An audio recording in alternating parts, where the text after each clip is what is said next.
Hello, and as always, a very warm welcome to the Thought for the Week. This one is for the 26th of May 2025, and the heading is Effective Study, Spaced Repetition. This newsletter comes to you from the grad team, and my name is Ruda Landman. How's it going with your studies? Have you been keeping to your schedule, using the Pomodoro technique and making sure that you are learning actively? There are links to previous newsletters about all of that in the text of this one. Well, if you are, good for you. Here's another reminder of one of the great tools that we introduced when we started this newsletter last year to help you use your study time as effectively as possible. This one is called Spaced Repitition, and there's a link to a wonderful video in the text of this newsletter to help you understand how it works. This can really change the way you study.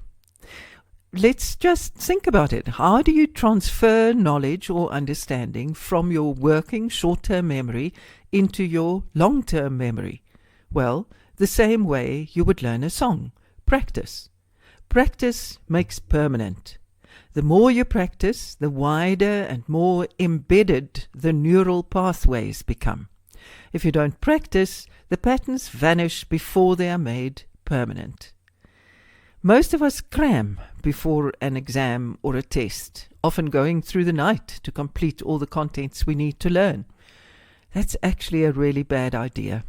It may have got you through a few tests in the course of the year, but you probably won't remember a thing when you have to prepare the same material for the exam. Plus, it stresses you out.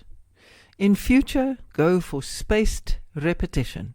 This is a tried and tested formula to counter the forgetting curve, as it's called.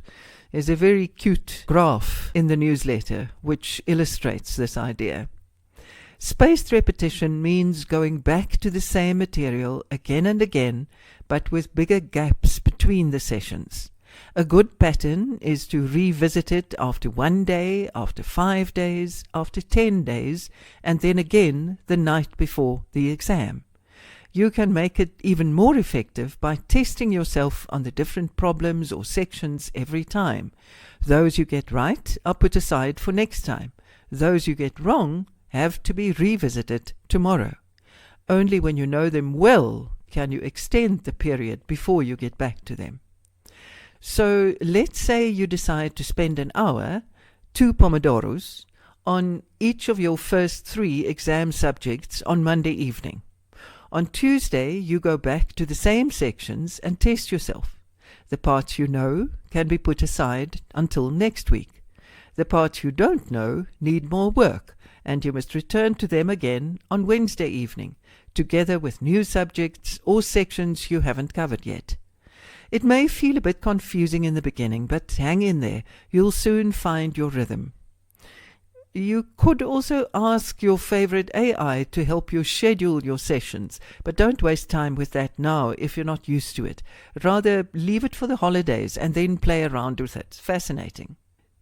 Try to fit in at least 3 rotations of all your work.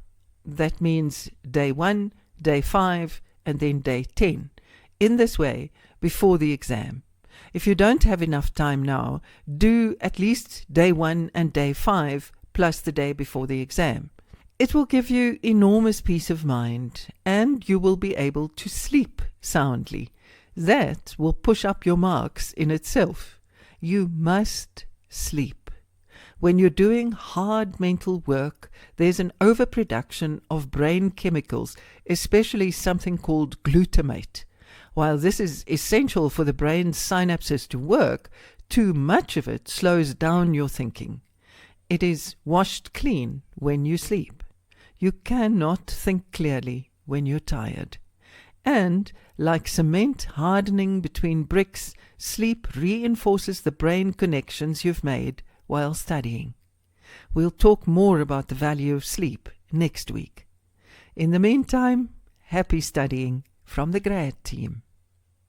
Oh, and if you like our content, do forward and share it. We'd love to reach more people.